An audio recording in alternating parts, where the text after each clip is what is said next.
ہم فاروق امجد صاحب میں آپ سے یہ جاننا چاہوں گی ملک کی موجودہ صورتحال کا ہم ذکر کریں. جیلیں محفوظ نہیں, پاکستان کا نام پولیو کے جو 3 بڑے ممالک ہیں جہاں بڑے کیسز آتے ہیں اس میں پاکستان کا نام آ گیا. طالبان یہاں پہ پولیو کے قطرے نہیں پلوانے دیتے. کراچی کا صورتحال کا ہم ذکر کر رہے ہیں, KPK کی صورتحال آپ کے سامنے ہے, بلوچستان کے حالات خراب ہیں. تو اس تمام تر صورتحال کا ذمہ دار اس وقت کون ہے؟ حکومت وقت ہے, کون ہے, یا فوج ہے؟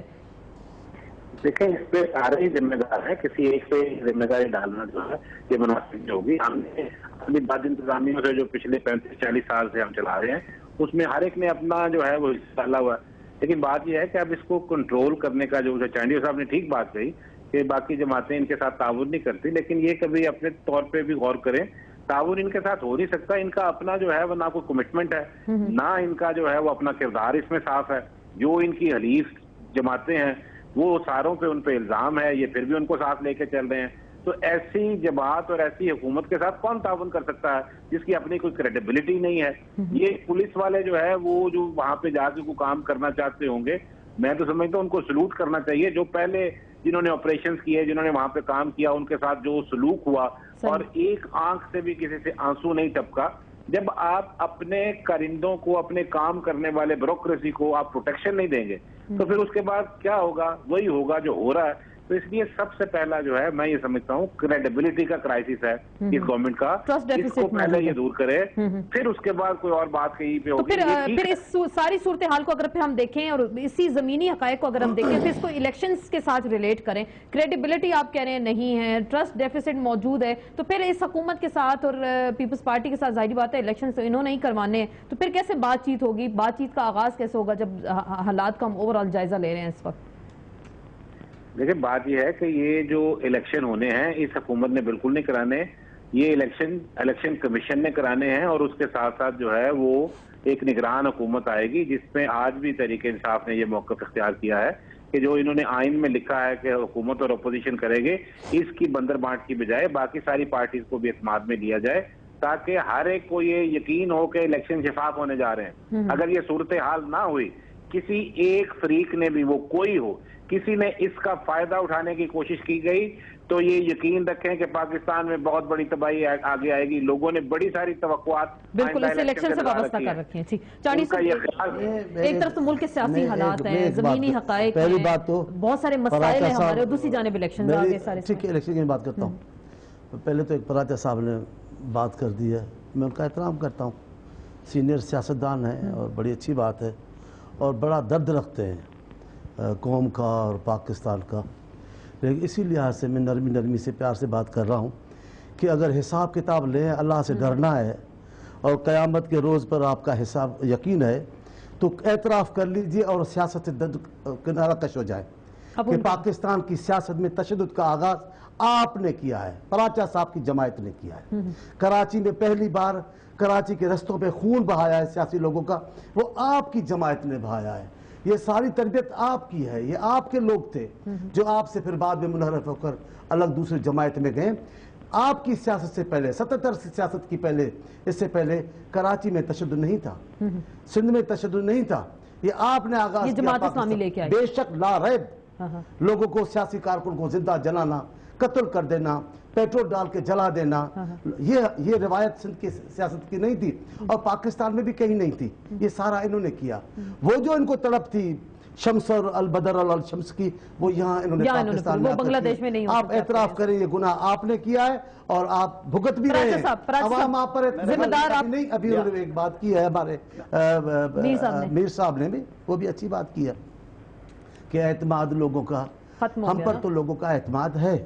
اب آپ 12-13 سال بغیر اعتماد کے اکیلے سر ایک جدوجہد کرتے رہتے یہاں پہنچ گئے ہیں.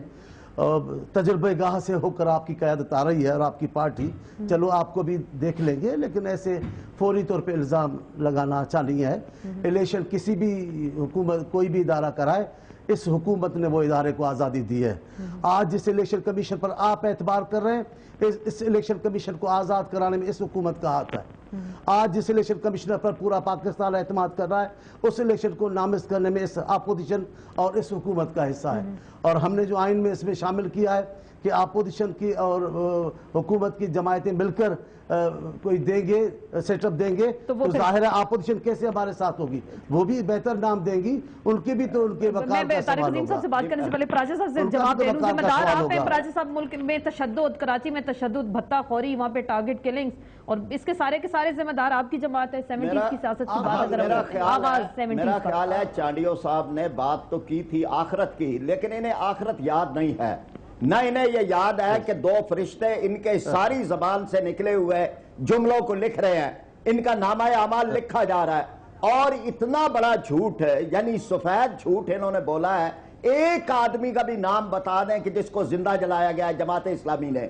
اللہ بندے خان کو کراچی میں آپ نے جلایا۔ آپ چانڈیو صاحب میری بات مکمل ہونے دیں، میری بات مکمل ہونے دیں، میری بات، اور نام پوچھے تو نام بتا، میں بتاتا ہوں، پیپلز پارٹی کارکن اللہ بندے خان کو زندہ آپ نے جلایا۔ کوئی ایک بات بھی نہیں آئی، آپ غلط بیانی کر رہے ہیں، یہ آپ غلط بیانی کر رہے ہیں۔ جماعت اسلام پتہ نہیں جی، کراچی والوں سے پوچھیں، اب میں بات والوں سے، محمود اعظم فاروقی صاحب والوں سے مجھ سے پوچھ لیں، میں بتا رہا ہوں، اب مجھے موقع دیں۔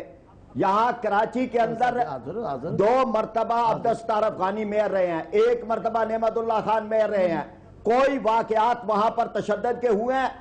کراچی کی تاریخ کا سب سے پرامن دور تھا یہ ان 3 افراد کا، وہاں سے ہم ایم این اے رہے ہیں، ہمارے ایم پی اے رہے ہیں، لوگ ہمیں ووٹ دیتے ہیں، عوام ہمارے ساتھ ہے، اور ہمارے لوگ شہید ہوئے ہیں، اسلم مجاہد شہید ہوئے ہیں، لقمان بیگ شہید ہوئے ہیں، ہمارے افراد شہید ہوئے ہیں، ہمارے نوجوانوں کو تارکول کے اندر ڈالا گیا۔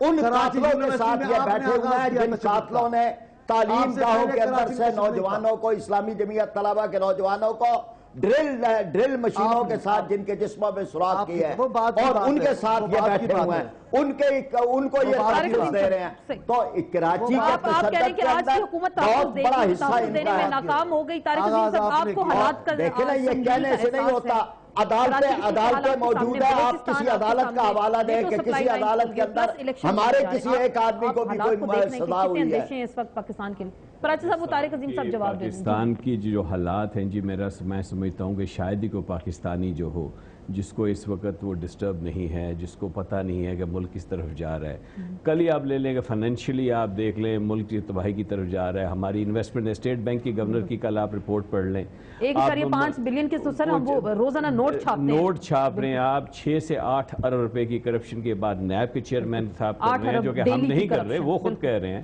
ٹرانسپیرنسی انٹرنیشنل 8500 جو ہے پچھلے 4 سال میں اتنی کرپشن کی، ارب کی کرپشن کی بات کر رہی ہے۔ کل موڈیز کی آپ لے لیں، آج سٹینڈرڈ اینڈ پور کی ریٹنگ آ گئی ہے، آپ کی ریٹنگ جو ہے مالی اور ناگالینڈ کے برابر چلی گئی ہے، وہاں پہ چلی گئی۔ تو یہ تو حالات ہیں، انویسٹمنٹ کی بات کہاں کریں؟ کل کوئی کہہ رہے تھے انویسٹمنٹ کہاں سے آئے گی؟ انویسٹمنٹ تو ہے ہی نہیں ملک کے اندر، جہاں لا اینڈ آرڈر نہیں ہوگا، جہاں پہ قانون نہیں ہوگا، وہاں پہ کیسے جا کے کوئی کرے گا؟